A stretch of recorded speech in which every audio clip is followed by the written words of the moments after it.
Today, we're going to talk about sex education. Yep, that really awkward 1-hour class you sat through uncomfortably when you were 13 years old. If you grew up in Arizona, you might not have even had a sex education class. This is because the Arizona School Board does not mandate that schools teach sex at all. One thing they do say, however, is that abstinence must be stressed if it is. This brings up the issue of the two different types of sex education. First, there's abstinence only. Abstinence only stresses the need to just say no to sex. On the other hand, comprehensive sex education acknowledges the fact that 50% of teens will have sex before the age of 20.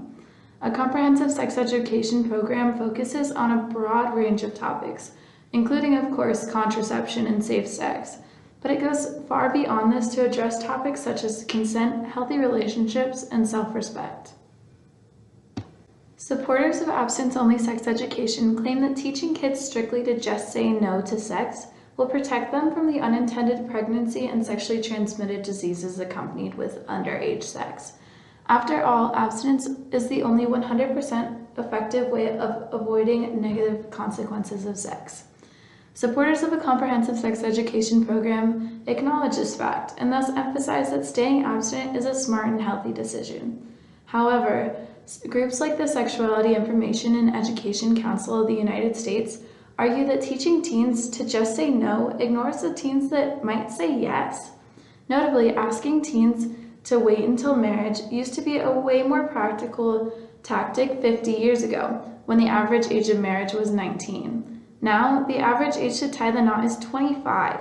If you're being pragmatic, you understand that most teens and young adults will have sex sometime before marriage.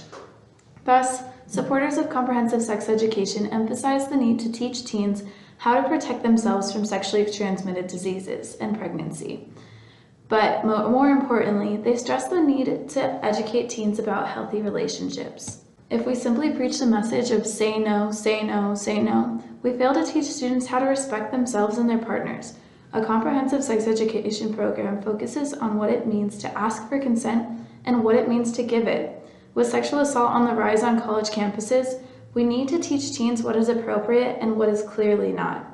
In all, abstinence-only education is incredibly isolating. It isolates teens who decide to have sex. It isolates teens who have experienced sexual assault because they don't fall under the umbrella of virgins. And it isolates teens in the LGBTQ community. According to the Arizona Administrative Code, Title VII on Education, sex education must promote honor and respect for monogamous heterosexual marriage. How can a homosexual teen feel part of a community if it directly condemns their lifestyle? This isolation can lead to detrimental mental health issues, including depression and social anxiety. We're trying to promote the health and safety of teens by providing them with sex education. So why would we provide them a program that fails to address safe ways to have sex that they're going to have anyway? Why would we support a program that leads to social isolation and mental distress?